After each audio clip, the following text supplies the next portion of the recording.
This podcast is sponsored by nobody. Hey dudes, this is Cindy Hines, Candace and David Cronenberg's The Brood, and you're listening to Tommy Throwback Kovac on Splat from the Past, a show about horror, stinky smells, and sex jokes.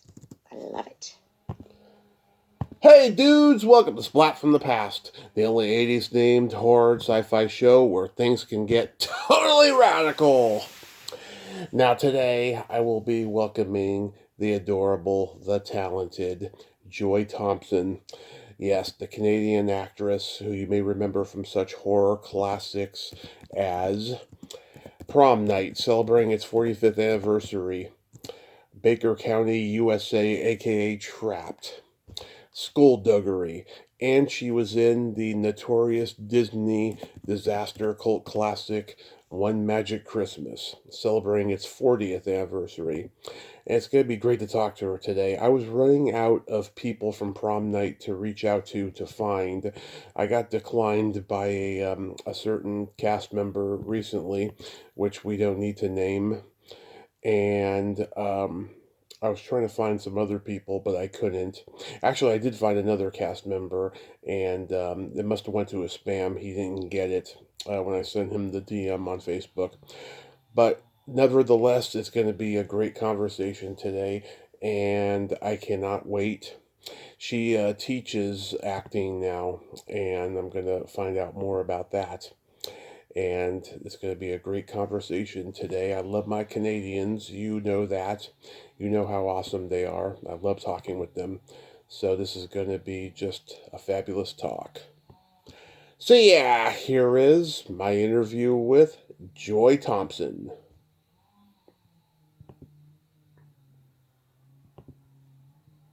Hey Joy, welcome to the show. How are you today? Oh, great. Nice to talking to you, Tommy. That's great. First, before we get started, I really think I wanted to thank you for resurrecting all of us old relics and dusting us off and shining a light on the things we've accomplished in the past, which is really lovely because, as you know, the industry is tough. So Yes. all those accomplishments really mean a lot. So anyway, thank you for that. Absolutely, I'm doing the best I can, and I love what I do. So, going back in time, did you gravitate toward acting early on in your childhood? Well, actually, I started off when I was 5, taking dance classes. Now, you'll have to understand that I come from a very, very small mining town up north of Sudbury, and counting the dogs, there might be 1,200 people in that town. So it was really small. So, you've heard of the coal miner's daughter, right? Well, I'm the Canadian version of the nickel miner's daughter. So, anyway, I started when I was 5, and I took dance classes. So somebody from Sudbury came to Kovac and were then taught the dance classes in the old hall. And so I started there. And then when I was in grade 1, I was in the Kiwanis Music Festival. And then in grade 2, I won a scholarship for the Kiwanis Music Festival. So my music teacher in grade school, anyway, he was fabulous. He really pushed me. And anyway, I started singing lessons there. So I really started my dance and singing as a child. And I did that right for, I think, 10 years, right from 5 to 15. Wow. So after high school, did you attend college? No, my whole trip has been very circuitous and meandering. So I ended up, because I was in a small town, I ended up leaving when I was 17 to move to Sudbury. So from there, I didn't know exactly what I was going to do. So I worked at Fairweathers and Sears and all those kind of stores in the mall in Sudbury. And anyway, so there was a guy who said he wanted to start a band who was working at Big Steel. So I got into a band then, and so the band was not necessarily what. Well, we did some really cool things, but they weren't just as disciplined as I was. sex and rock and roll, right? Yeah.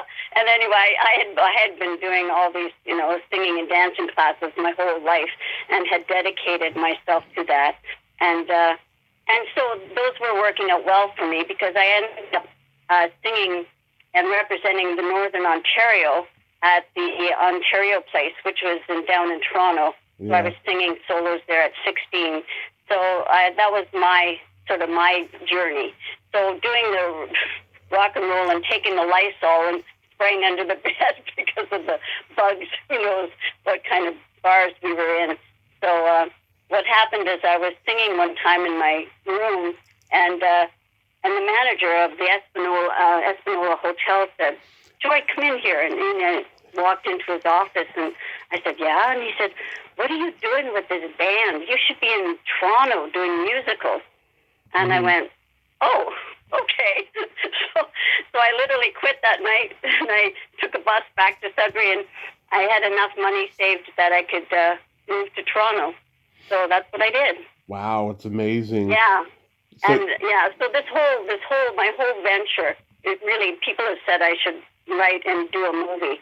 Well, not write, I do write, but not scripts necessarily in it should be a book. Format. Yeah. It But anyway, it was just very, and so literally I moved to Toronto, and I had enough money to stay at the Y for a night, and I had made contacts through Sudbury Theatre, and they said that, I said, "Well, I don't know what to do," and they said, "Well, there's Anthony's Villa is hiring singing waitresses, wow, so you could check that out." So that was the only address I had, so I went to Toronto, and I went to the Y, and people were just amazing. I mean, I must have looked like I just got off the turnip truck or something, because they were so good to me and helped me navigate the subway system, because I had never been on the subway, or, I'm from a really small town. So going to the Big Smoke was really, was quite the adventure for me. So I went there, and I sang for the manager, and he said, "Okay, you start Thursday." And I said, "Oh, okay." So anyway, another waitress there said, "Where are you staying?" I said, "I'm staying at the Y." And she said, "No, you're not. You're coming back with me and staying at our place." And I kind of went, and she said, "My husband and I have a couple of boarders." So anyway, and I said, "Okay, sure." So I did that, and then I was, she found me my roommate, and then it started from there. So as far as going to college, I didn't go to college, but I did take classes as I went along for acting. So Theatre Ontario, and I took one of the casting directors from ABC was in Toronto, and I took from her.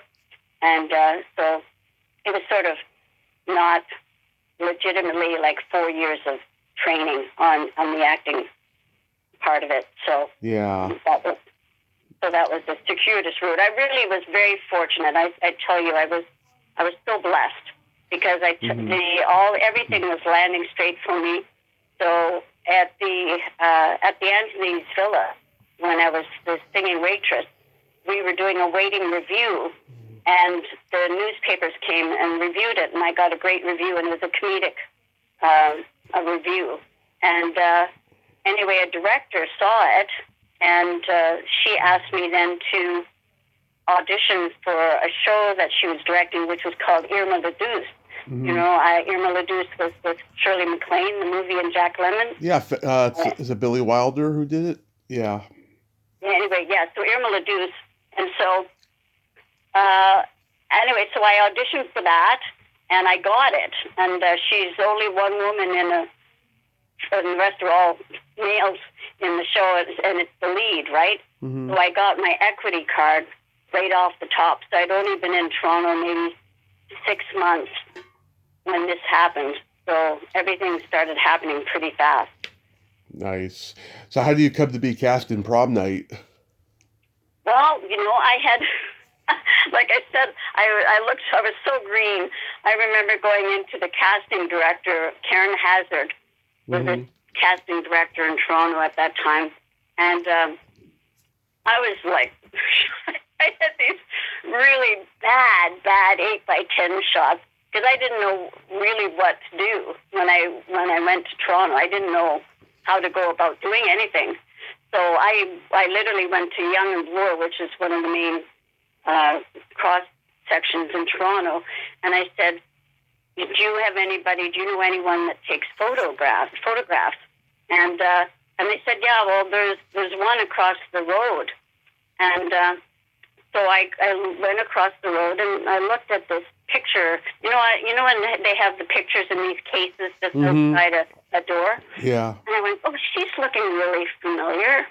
And I thought, I don't know why I know that face. Anyway, it was the woman from Deep Throat. Oh, my God, Marilyn Chambers. Exactly. I went, okay. I went up there, and, you have to understand, I am, like, really green. Yeah. Coming from a very, very small town. And so this was the first gay man I'd ever met. Yeah. Was the photographer. And he was just lovely. But he had me in these wigs and these terrible costumes that I had in the band, and I had my 8x10s done. So I went to Karen Hazard, who was one of the main casting directors at that time in Toronto, and showed her these shots. Mm-hmm. And she said, have you showed these to anyone? I said, well, no, just you. And she said, well, don't do that. Don't show these to anybody else. And I think she felt, she took me under her wing, basically, is what she did. Yeah. And so, which was lovely. So she really protected me. So she advised me on an agent to get. So, of course, I went to the top modeling agency at that time. Mm-hmm. And I just went, okay, can I get in here? They said, okay. So anyway, it was like, and this is after the guy who was running it, anyway, he offered me cocaine, and I went, what? No. Like, no, I'm not going to take cocaine. Yeah. No. Anyway, he had me, he ended up sending me to a good photographer, so I did get new 8x10s done. Nice. And so then Karen cast me in Prom Night. Yeah, I've talked to Paul and I've talked to Mary Beth. I'm sure you are just as astounded as they are over the cult success of this movie that it's developed over time. Boggles my mind. I just had a fan message me a little while ago and said, how much of a fan of Prom Night and all these other movies were, and I just am agog at that. But I mean, Prom Night was really popular at the time. Yeah. I was doing other things, and so I had to go and see it in a movie theater once it had been out for quite a while before I even got a chance to see it. Right. So, but I heard that there were lineups to go and see this in New York, like huge lineups to go see it. So, which was great, and also. I was really fortunate that the people in People magazine and Hollywood Review liked what I did, mm-hmm. and they actually commented on my performance in those articles. So, but at the time, I was really busy going between doing television and doing theater, mm-hmm. and so I didn't really have an agent that was able to take that success and launch me even farther forward. Mm-hmm. With that, I was just kind of going with the groove, and I was working, so that's all I really wanted. Yeah. What was Jamie like to work with? Oh, she was absolutely fabulous. I walked in, and this is my first movie. Yeah.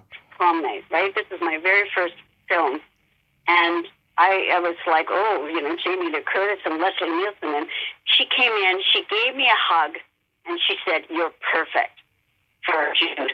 And she just made me feel so at ease. Mm-hmm. And that was the very first moment I met her. And so from that time forward, the whole experience was really great. And Leslie Nielsen was just so funny. Oh my gosh. Yeah. And he was just teasing me, and he had these, like these things that made him sound like he had gas. Yeah, the whoopee cushion, the little fart cushion, yeah. And the hand whoopee cushions. Yeah. So we were going down the hall, and he let it go, and he said, "Oh, excuse me, here's this absolutely gorgeous man and very distinguished looking," and so finally, when he started doing it, in rhythm, I went, "Okay, there's something going on here." And anyway, he was just a blast to work with. I mean, I didn't have any scenes with him, but when we were on the set, yeah, it was lovely. Yeah, I think Paul told me that Leslie thought that Jamie was doing a really good job in the movie. He believed in her a great deal. Oh yes, she really was. She was so open, and seriously, if we lived in the same place, I'd want to be her best friend, because she really was very. She was grounded. She was just so open and loving. She had just done Halloween. I think she either did or was about to do Terror Train after this, which was also a Canadian slasher flick as well. Yeah, Mary Beth is so wonderful. Did you like working with her? Yes, I did. Yeah, all the cast were really lovely. They really were lovely. Rob, we didn't have a lot of scenes together, as you can see in the movie. There was just a few scenes that we were all together. But like I was mainly with Sheldon, the guy. My boyfriend. I reached out to him recently. The message probably went to a spam folder, but I did reach out to him. Yeah, he was younger than I was. Really? Yeah. I was like, is this legal? Oh God, so many people from 80s teen movies tell me that. So many people, so-and-so I had to kiss was younger than me, Yeah, exactly. Well, you saw our scene. Yeah. Did you know Rob Garrison, who played Sayer? I didn't know him really well. Yeah, I almost interviewed him before he died. He passed like 6 years ago or something. Everyone knows him from the Karate Kid movies. Like everyone talks about that funny face you made when you took the hit of the joint. An iconic moment, right? Yes. And IMDb screenshot it for the photo gallery. It's fun. I really got to play a little bit, right? Yeah. And also doing, when the bunch of us are going down the hall, I get to do like a Red Skelton, like a little moment, an homage to Red Skelton on that. So the scene was that was really funny. But I have to say though, I was a little scared because it was shot in September. I guess it was late September. Mm-hmm. And we had to make it look like it was June. So it was freezing out. So all the crew were in parkas. And they're all standing around, freezing. And we had to look like it was a lovely summer night. Yeah. And then there was the fact that I had to go backwards, right? Yeah. So I was afraid that I would fall out. Literally, I wasn't sure. So I had somebody hold my feet. Mm-hmm. That to make sure that I didn't fall out. But there was a few times where it was the stunt. I guess the stunt guy is the one taking me, stabbing me. Yeah. And there was one time he went so close to my head that he pulled a little hair out. So. Oh wow. That was a little freaky. And the freaky thing for me about that whole thing was when I was when I was back in the trailer, washing all the red off. It was also what freaked me out was just like seeing all this red going into the drain. Right. Yeah. Like, that kind of made me feel uneasy. But why don't we do it in the Bluff? Exactly. Yeah. But I had really good time with them, and the crews in Canada are so good. They are really phenomenal. They were just so lovely, and so it was a really great experience for my first feature film. It was a lovely experience. My favorite line is when David Mucci says, "Now I know why she won't go out with me. She likes girls." And Jamie says, "It's better than kissing an ashtray." You're right, exactly. No, exactly. Oh yeah, like these amazing 80 retro kind of things, right? Yeah. No, they're all a lot. They're a lot of fun to be able to look back at, and I think it's really cool that Prom Night has, it's become a cult. I think that's a cult film. I think that's fun to keep that longevity, and I mean, it's nice for us to have people still enjoy our performances when we're young. Yeah. Anything stand out about Baker County, USA?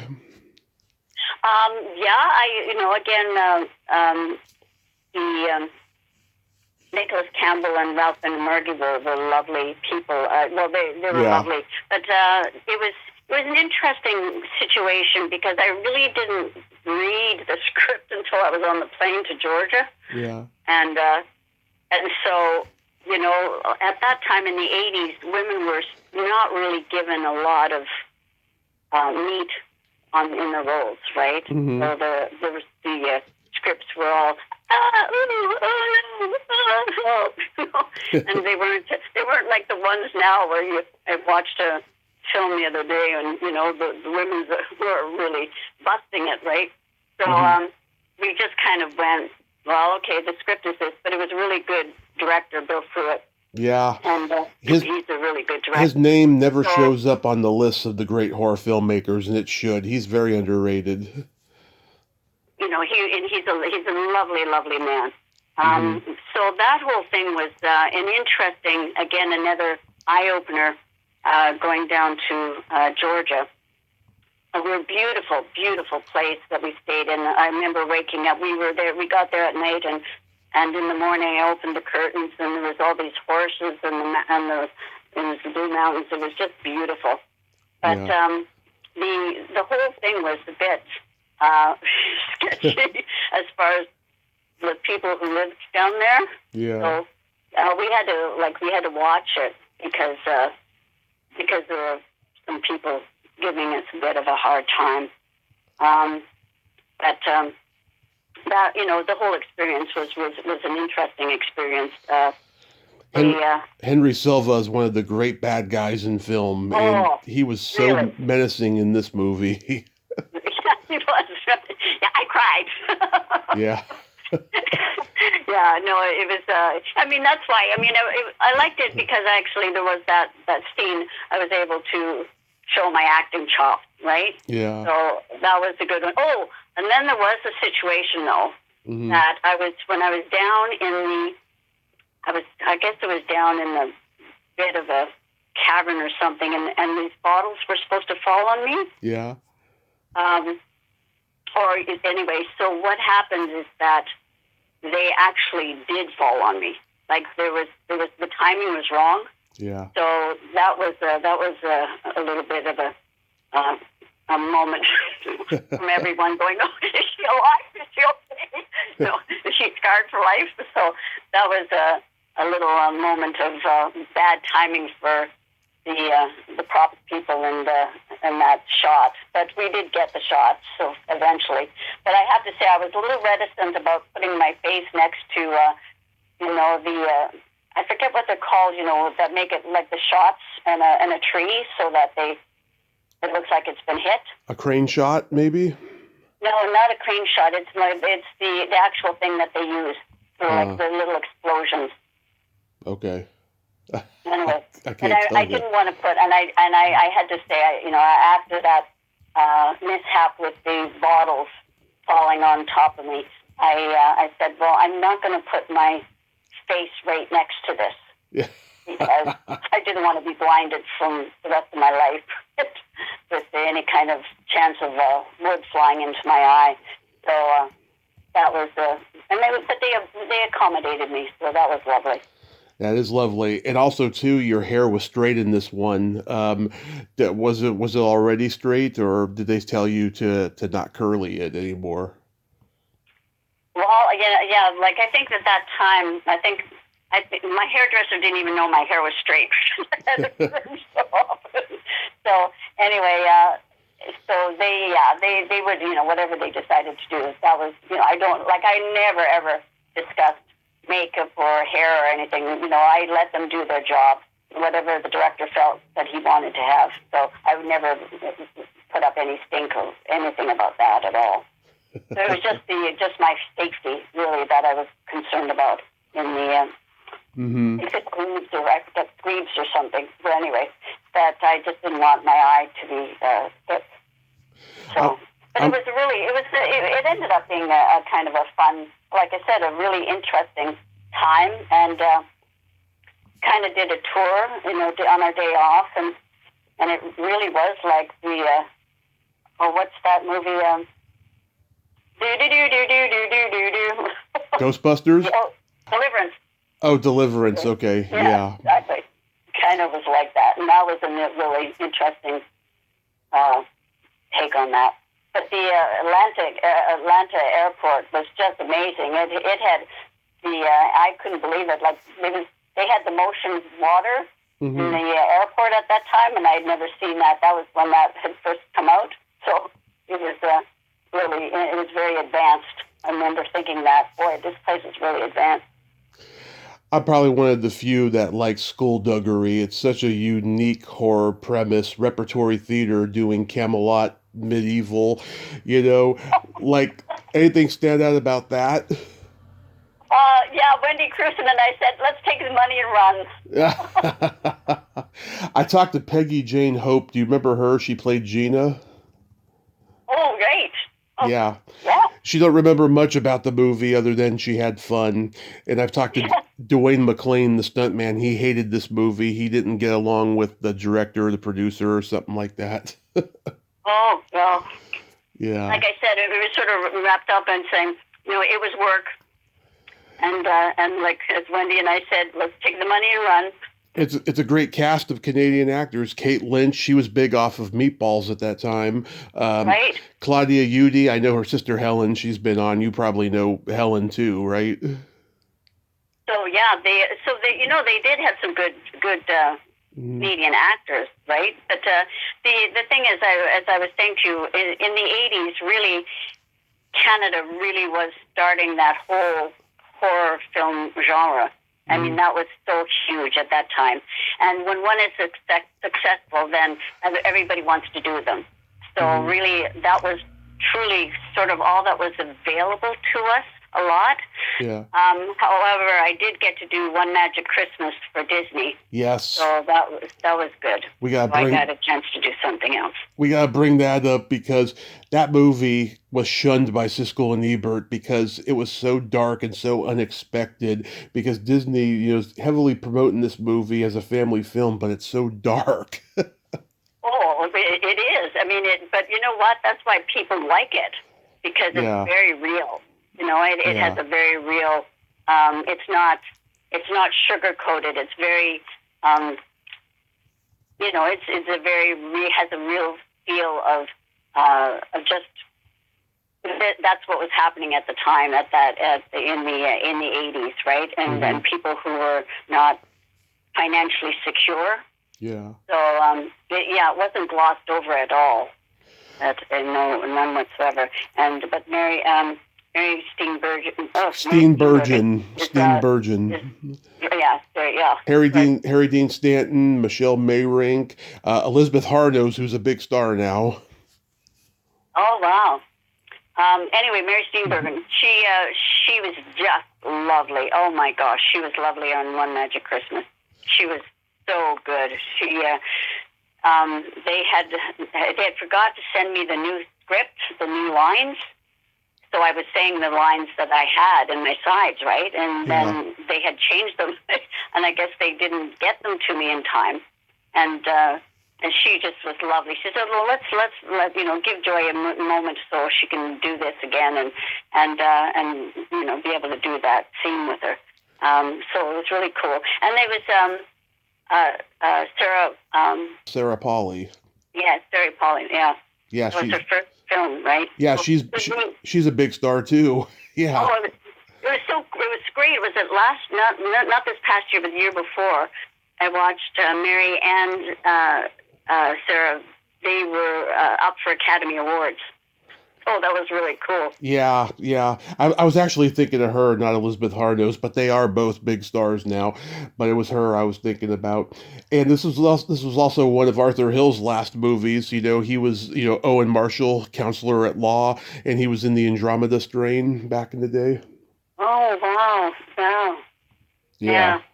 So I haven't seen those. I don't know them very well.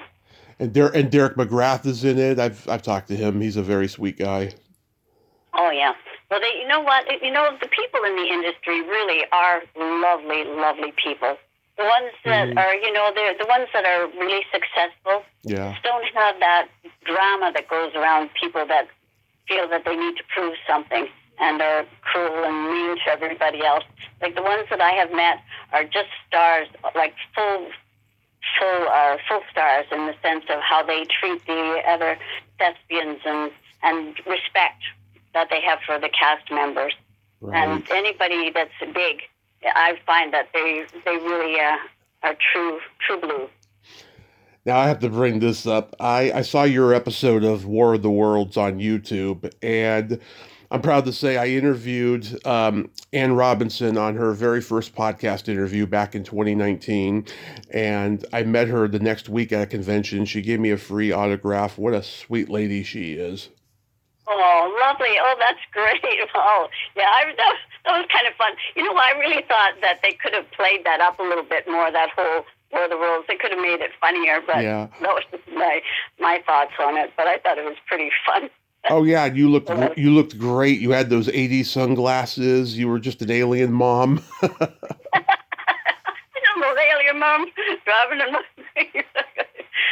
I forget what it was that we were driving, but it was typical mom and dad fare. Yeah. But that was. But I really did feel that could have been a really fun, like a little bit more played with it, a little more comedic in the sense of playing with that genre. But anyway, it was what it was. Yeah, well, it had a lot. That show had a lot of humor to it, as opposed to the original movie. Well, exactly, right. Yeah. But it was a cute little episode that you got to be in. Yeah, you did look like a completely different person than you did in Prom Night 8 years before. You looked like this mature, mom. Because I was a lot older. I think I was 24 when I did Prom Night. Okay. And yeah. I think he was 16. Oh God. Yeah, that's what I'm saying. I was a bit older. I think he was 16, 17. Yeah. So, but I was 24 at that time, and I think by the time I did the War of the Worlds, I must have been maybe 28 around then. Mm-hmm. So what got you into teaching? Well, I had a really wonderful theater career. I went to Broadway and the Old Vic in England and all of that, and the Charlottetown Festival. Did 2 tours, a Broadway tour, which 2 tours. Did the Royal Alexander Theater 3 times, and a Canadian tour. And so I was really busy doing I did a lot of Gilbert and Sullivan. Oh, yeah. And then I did a lot of musicals as well. I saw that you did a Gilbert and Sullivan. It aired on TV. Oh, which one? The Iolanthe?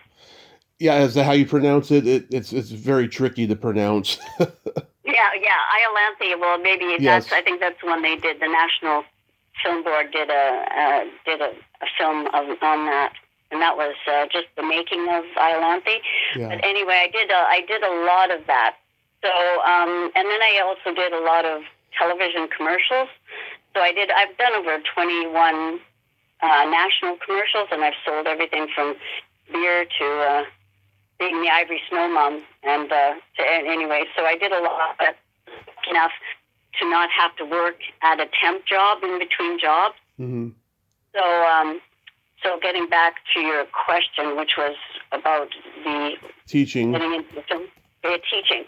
So what had happened is I had I had a full career, and I was doing Singing in the Rain in Toronto, and playing Kathy Selden role, which was the which is the lead, and I did that for 9 months, and so by this time I was 30, I guess 31, and that's when I went to Theatre Ontario to take directing. Mm-hmm. I thought it would be interesting to go into directing at that age.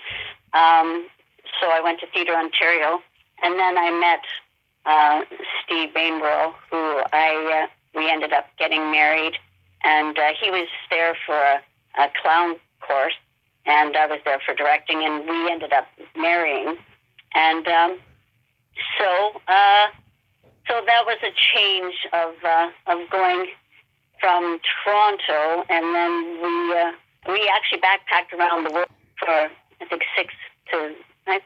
7 months. Mm-hmm. And then we moved back to Barrie. So that's when we moved to Barrie, when we came back from our tour. So when I was here, I went, uh-oh, what am I going to do for a living? So at that time, there was the Griffin Theatre was the only equity theatre, and by the time we got back from our trip around the world, it became a presenting house, not it didn't produce its own plays anymore. Mm-hmm. So I just went, okay, I'm going to have to find work, because from Barrie to Toronto it's about 90 kilometers. So anyway, I saw a few young people in working for the Parks and Rec class, and I went how talented they were, and there was nothing for them here. There was nothing at that time where they could stretch their acting chops and show their talents. So I created something called the Strolling Youth Players, and you had to audition to be in it. So I really pioneered that here in Barrie. So it was for kids from 10 to 18. And they would learn the triple threat, be acting, singing, and dancing. So that's when I started teaching. And so the career I had was really lovely, and I was really very fortunate and blessed, and I got to do every medium. Like I did radio, television, film, and worked in some of the best theaters in North America. And so my dreams all had come true. Mm-hmm. And so I really felt by the time I was in my early 30s, I just went, well, it's time. I didn't want to wear a T-shirt that said I forgot to have children. Love it. So anyway, Steve and I decided we wanted to have a child. And so I got pregnant right away, and that's when I started looking for some work to do, and I started the Strolling Youth Players. And then that became my job, and I was basically doing 7 jobs. Mm-hmm. So I was the founder, artistic director, the choreographer, the musical director, the writer. So we did shows at the theater here at Georgian College Theater, and I would do themed shows.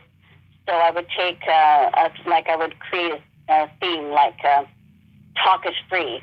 Mm-hmm. And I would do any songs and repertoire that went around communication and that sort of. So it could be really eclectic music and dancing. And so I did that for a good, I think, 12 years, 13 years.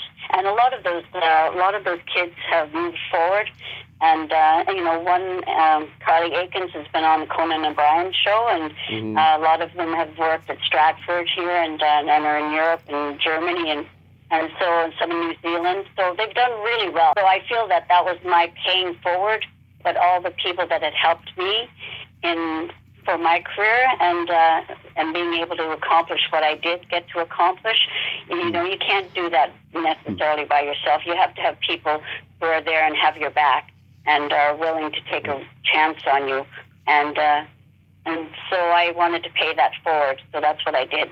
And I started teaching. Yeah, that is just so wonderful that you get to give back that way. I mean, is this the happiest you've ever been in your whole career? Well, they're two different things, right? I really miss, because like I mentioned to you, I've had encephalitis in 2018, so I can't dance or anything anymore. So I really miss being able to do that, to be able to perform like that. And so that's I really do miss. I was a true thespian. I loved the smell of the wood, and the theaters, and I loved being on set, and I loved the difference between film and the stage, and the kind of what I had to apply to both of those, because they're totally different as far as bringing your acting skills out. So I really enjoyed being able to go from one to the other. And so when I got to pay forward, that's my soul, right? That's my soul kind of going. That's my legacy, because they will move on. They're young. They're all in. A lot of them have kids themselves now, but they will always have that memory as for them growing up. And that's really lovely for me. So when I'm no longer here, and it'll be nice to have those memories for those kids, because as you know, the industry is so transient when you're performing. You meet people and you just go. Right. So having those kids stay with me for maybe 5 or 6 years, right, is really lovely that I could pay that forward. I used to do prop handling backstage of musical theater, and we would hear the same songs over and over again. It got so monotonous. We would start telling each other dirty jokes to break up the monotony. And whenever I talk to theater people, I like to tell dirty jokes. Well, that's part of the discipline, right? Is when you're performing 8 shows a week. Like I said, when I was singing in the rain, which I did for 9 months. 8 shows a week. You had to make it fresh every time, and that's where the discipline comes in, having to do that, right? And sometimes it's tough, right? Because you just want to phone it in, but especially if you're playing, you can't when you're playing a lead. You have to give it every time. Sometimes if you're ensemble, you can get away with doing your laundry list, but not when you're the main sort of attraction that you got to keep focused in. So that's the discipline of it, right? So I'm the kind of person, because like I said, as a young person learning singing and dancing, I had to be disciplined then. So it was just continuing that format. Okay, here's a couple. What do you call a boy that doesn't masturbate? What? A liar. But I'm bummed. What kind of meat does a priest eat on Friday? Well, aren't they supposed to eat fish? None.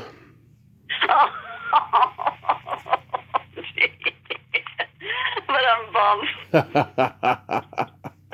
Oh, where's my drum kit? Yeah. I need a little drum kit. Joy, thank you so much for coming on today. You are a joy, no pun intended. No, thanks. I do get that a lot. I hope I made a little bit of sense, because you did.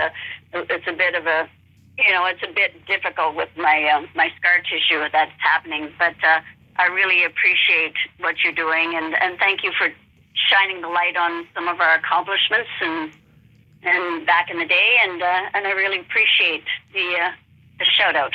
And I also have to say, you are still adorable. You've always had this Annette Bening quality to you. It's so cute. I thought, well, you know what? I thought I wanted to write to Annette Bening and say, can you get a script where you have a sister? Yeah. I've gotten that a lot. That's when I was in my 30s, we definitely were she was my doppelganger, or I was her doppelganger. So I remember people thinking that I did the president. Remember the one where she did with the American president? Yeah, with Michael American Douglas. President. Yeah. Yeah. So I finally had to go see the movie, and I went, "Oh my gosh, that is me." So anyway, Annette, if you're listening to this, still give me a shout out. You have a great day. Okay, thanks, Tom. Bye-bye. Bye-bye. Well, there you have it. Joy Thompson, ain't she a sweetheart? Oh my God. Great lady, great talker, great laugh. I enjoyed every moment of that. She was a little reluctant to do it at first, but I think she's happy she did it. I certainly had a blast with her. Well, until next time, this is Tommy Throwback Kovac saying there's no shame in living in the past because the present sucks. Later, dudes.